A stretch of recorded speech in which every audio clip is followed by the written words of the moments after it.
વડોદરાના દાંડિયા બજારમાં સરકારી ટેકનિકલ હાઈસ્કૂલ ધરાશાયી થઈ। ઇમારત અચાનક જ ધરાશાયી થઈ। સદનસીબે મોટી જાનહાનિ ટળી છે। જેસીબી દ્વારા ઇમારત ઉતારી પાડવાની કામગીરી હાથ ધરવામાં આવી છે। 1960માં ઇમારત બનાવવામાં આવી હતી।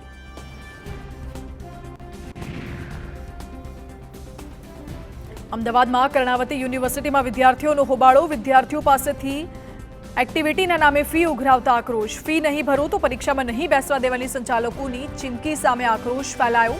વર્ષ દરમિયાન થતી એક્ટિવિટીના નામે વિદ્યાર્થી દીઠ 5,000 રૂપિયા ઉઘરાવાય છે।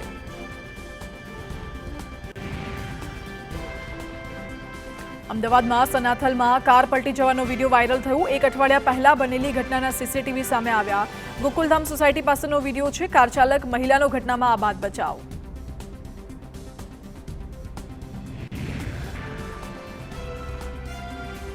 રાજકોટમાં કચરો ફેંકનાર સામે દંડની રકમમાં ઘટાડો કરાયો। મ્યુનિસિપલ કમિશનરે કરેલા દંડની જોગવાઈને ઘટાડવામાં આવી। હવે ત્રીજી વખત ભૂલ કરનારે 300 રૂપિયા ચૂકવવા પડશે। અગાઉ 1000 રૂપિયા દંડ વસૂલાયો હતો।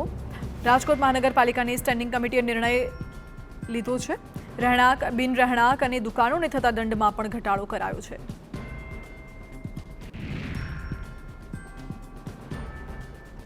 નાના મહુવા સર્કલ પાસેના પ્લોટના વેચાણને લઈને રાજકોટ મહાનગરપાલિકા વિવાદમાં આવી। પાલિકાએ 2021માં એ પ્લોટ 118 કરોડમાં 9 સ્ક્વેરના બિલ્ડરને વેચ્યો હતો, જેના માટે અત્યાર સુધી બિલ્ડરે 18 કરોડની રકમ પણ ચૂકવી દીધી છે। પરંતુ પૂરી રકમ ચૂકવાય તે પહેલા આખો સોદો વિવાદમાં આવ્યો, કેમ કે આ સોદા વચ્ચે હવે 2 નવી વ્યક્તિઓએ જમીન તેમના માલિકીની હોવાનો દાવો કર્યો।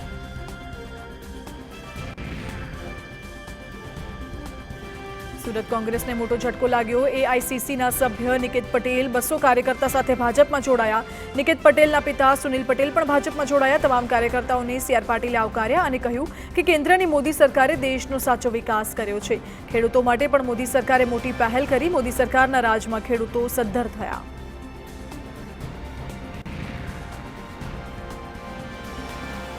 સુરતમાં ચોક બજાર વિસ્તારમાં 4 વર્ષની બાળકી સાથે દુષ્કર્મની ઘટના સામે આવી। આ મામલે સુરત પોલીસે ગણતરીના કલાકોમાં જ આરોપીને દબોચી લીધો।